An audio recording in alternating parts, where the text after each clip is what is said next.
할렐루야. 오늘도 말씀의 자리를 사모하여서 갈보리 기도에 나오신 여러분들을 진심으로 사랑하고 축복합니다. 갈보리 기도를 통하여서 하나님의 놀라운 응답의 또 역사가 있기를 간절히 축원합니다. 오늘 말씀의 제목은 나를 영접하신 자는 나를 보내신 이를 영접하는 것이니라. 나를 영접하는 자는 나를 보내신 이를 영접하는 것이니라입니다. 예수님께서는 이제 세상을 떠나 하나님 아버지께로 돌아갈 날이 얼마 남지 않았음을 알았습니다. 그래서 제자들을 전부 불러 모으시고 마가의 다락방에서 최후의 만찬을 나누셨던 것입니다. 이때 예수님께서는 긴 사색과 깊은 고민에 빠지셨습니다. 왜냐하면 이제 자신이 부재한 세상에 남게 될 제자들을 준비시켜 두어야 하기 때문인 것입니다.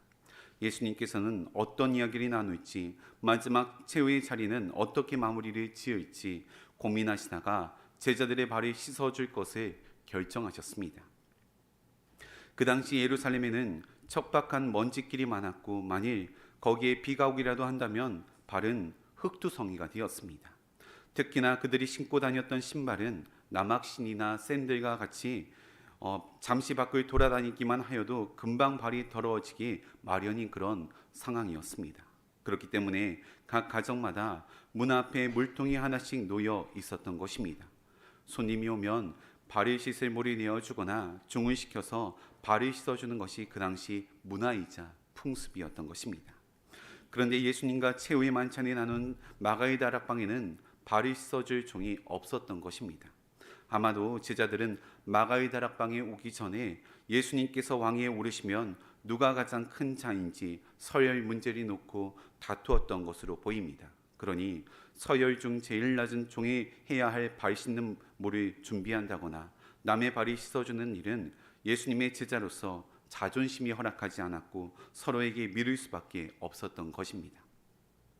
이때 예수님께서는 자리에서 일어나 겉옷을 벗어 던지시고는 수건을 허리에 두르시고 대야에 물을 담아 제자들의 발을 씻어주기 시작하였습니다.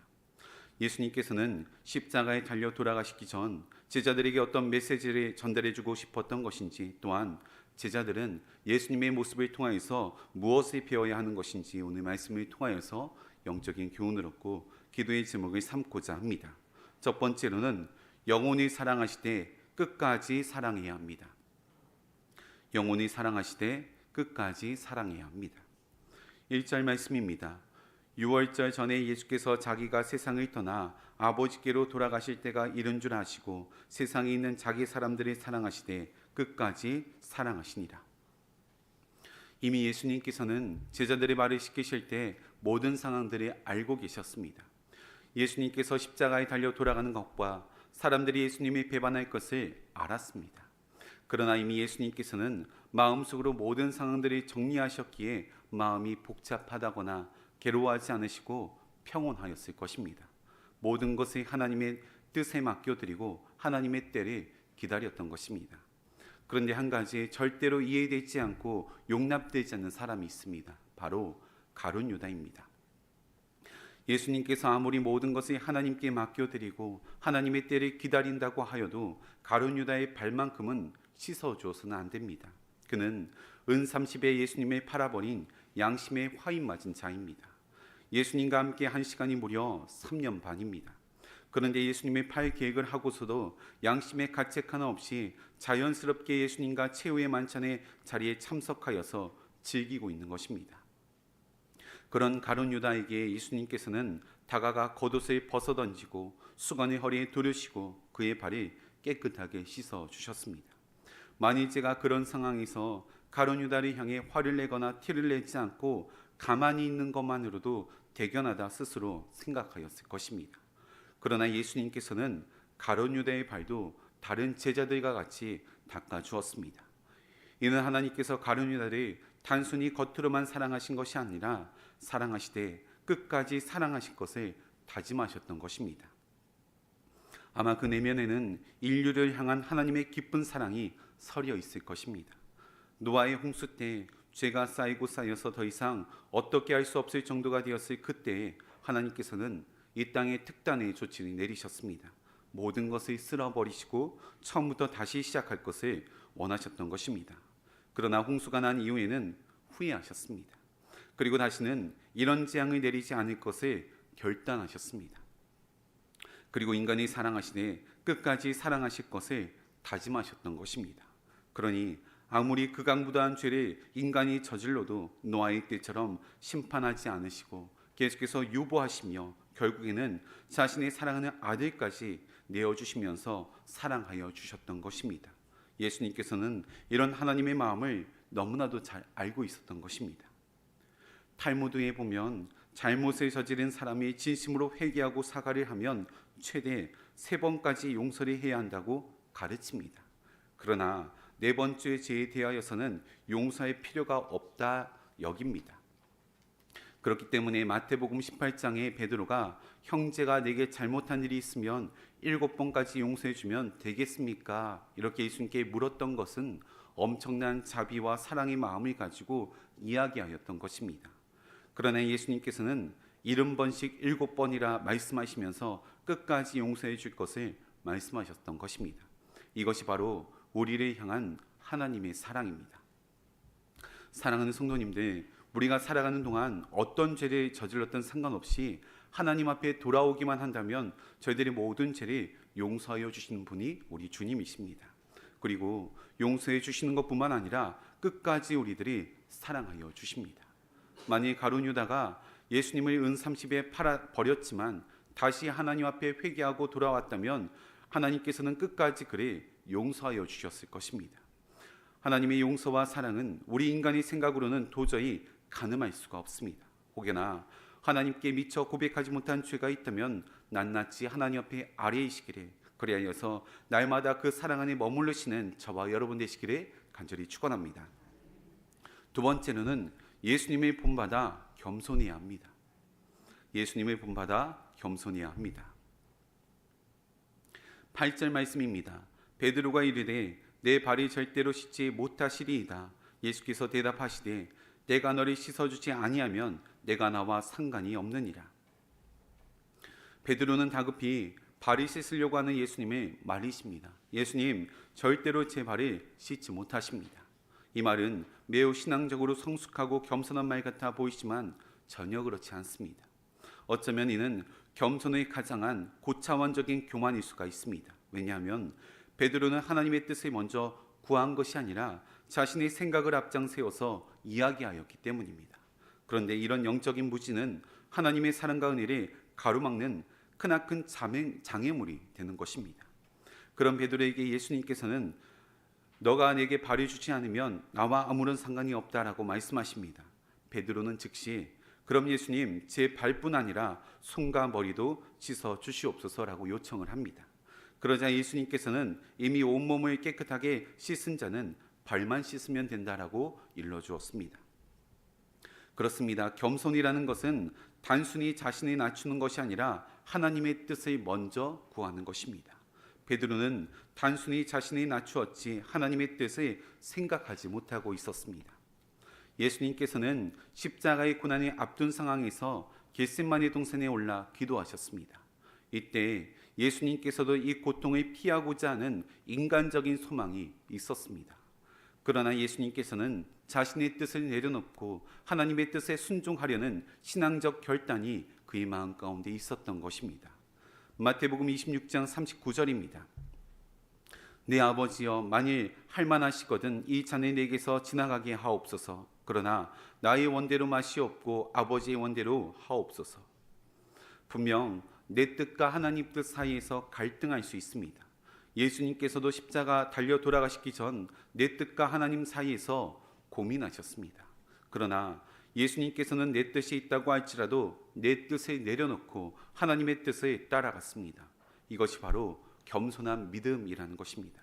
그런데 문제는 한 가지가 더 있습니다. 내 뜻과 하나님의 뜻이 명확하게 같거나 다르게 구분되는 경우는 괜찮습니다. 충분히 고민하고 결정하면 되는 것입니다. 진짜 문제는 이것이 내 뜻인지 하나님의 뜻인지 구분이 되지 않을 때가 있다는 것입니다. 그럴 때는 이 길을 선택해야 할지 저 길을 선택해야 할지 갈림길에 놓이게 됩니다. 그렇기 때문에 계속해서 성령님께 하나님의 뜻이 무엇인지 물어봐야 한다는 것입니다. 한 청년이 있는데 그는 신앙심이 깊고 봉사에 열심이었던 청년입니다. 어느 날 교회에서 두 가지 봉사 제안이 동시에 들어왔습니다. 첫 번째는 찬양팀 리더로 섬기는 일이었습니다. 음악적 재능이 뛰어난 그에게는 적합한 자리였고 많은 청년이 그를 지지하여 주었습니다. 두 번째는 노숙인 사역팀에서 봉사하는 일이었습니다. 찬양팀만큼 주목받지는 못하지만 도움이 절실한 자리였습니다. 청년은 고민에 빠졌습니다. 두 개 모두 하나님을 섬기는 일이었고 두 사역 모두가 의미 있었던 일이기 때문입니다. 청년은 하나님 앞에 간절히 기도하며 물었습니다. 하나님, 어느 길이 주님의 뜻입니까? 그러던 중 청년은 기도 가운데 이런 마음이 들었습니다. 내가 어느 길을 선택하든 내가 함께 할 것이다. 중요한 것은 너의 마음과 헌신이란다. 하나님의 뜻은 내가 어느 사역을 선택하느냐보다 그 사역을 통해 얼마나 하나님을 사랑하고 섬기느냐에 달려 있는 것입니다. 결국 청년은 자신의 재능과 부담이 더 컸던 찬양팀 리더로 섬기기로 결정하였습니다. 그러나 노숙인 사역도 완전히 잊지 않고 틈날 때마다 함께 섬겼습니다. 사랑하는 성도님들, 우리들의 삶에도 수없이 많은 선택의 기로가 놓여 있게 됩니다. 이 회사를 들어가야 할지, 저 회사를 들어가야 할지, 유학을 떠나가야 할지, 대학원에 들어가야 할지, 이 집을 사야 할지, 이 집을 팔아야 할지 기도합니다. 이때 하나님의 뜻을 따르는 것이 겸손입니다. 그런데 어떤 것이 하나님의 뜻인지 모를 때가 있습니다. 그럴 때는 계속해서 성령님께 여쭤봐야 합니다. 그럼에도 오랜 시간 기도하고 여쭤보았지만 아무런 말씀이 없다고 한다면 침묵하시는 것이 하나님의 응답일 수도 있습니다. 그럴 때는 어느 길로 가도 하나님께서 함께하여 주시며 인도해 주실 것이라는 확신을 가지고 하나님과 더욱더 깊은 교제를 나눌 수 있는 곳을 선택하면 되는 것입니다. 이런 믿음이야말로 겸손한 믿음입니다. 바라기는 날마다 하나님의 뜻에 걸어가시기를, 그리하여서 하나님께서 보여주셨던 겸손에 따라 살아가는 저와 여러분 되시기를 간절히 축원합니다. 마지막 세 번째로는 섬김의 본이 보이는 삶을 살아가야 합니다. 섬김의 본이 보이는 삶을 살아가야 합니다. 15절입니다. 내가 너에게 행한 것 같이 너희도 행하게 하려 하여 본이 보였노라. 예수님께서는 제자들의 말을 시키신 후에 제자들에게 이렇게 말씀하십니다. 내가 너에게 행한 것 같이 너희도 행하라. 사실 예수님께서 보여주시는 행동은 상식을 뛰어넘는 일입니다. 유대인의 풍습으로 본다면 손발이 씻어주는 것은 종이 해야 할 일인 것입니다. 만왕의 왕으로 이 땅 가운데 오신 예수님께서 당신 스스로가 영광의 자리를 버리시고 대신 종의 자리까지 낮아지셔서 제자들의 지극한 사랑으로 섬겨주셨던 것입니다. 그런데 예수님의 섬김 속에는 제자들에게 하려고 했던 모든 이야기가 담겨 있습니다. 이제 예수님은 하나님께서 정하신 때가 얼마 남지 않았습니다. 유언으로 많은 말들이 남길 수도 있었지만 한 가지 명확한 섬김의 모습을 통해서 전달하려는 메시지는 임팩트 있었고 함축적으로 그 안에 모든 내용들이 담겨 있었던 것입니다.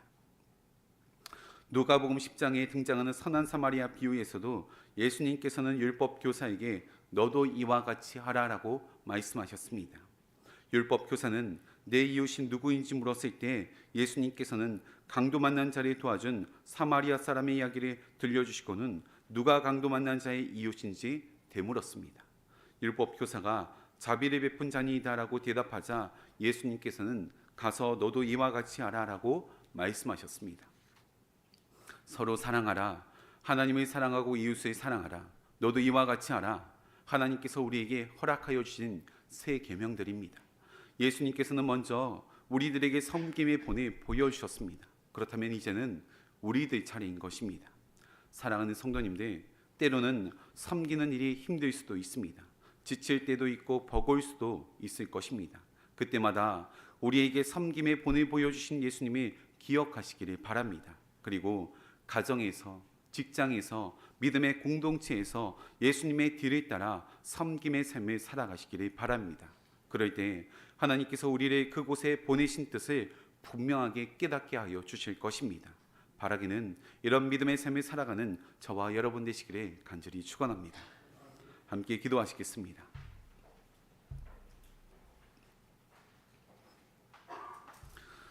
사랑과 은혜가 충만하신 하나님 아버지, 예수님께서 제자들의 발을 닦아주신 성김의 모습을 통해 우리들의 믿음을 다시 한 번 더 돌아보게 인도하여 주시니 감사를 드립니다. 한 영혼이 천하보다 귀하게 여기시는 하나님께서 우리를 사랑하시되 끝까지 사랑하신다는 것을 기억하게 하시고 날마다 그 사랑 안에 거하는 자 되게 하여 주시옵소서. 예수님께서 보여주신 섬김의 본을 따라 겸손한 자로 살아가게 하시며 주변 이웃들에게 그 사랑을 실천하며 사랑하는 자 되게 하여 주시옵소서. 이 시간 하나님 앞에 귀한 마음을 담아 두랩돈을 올려드립니다.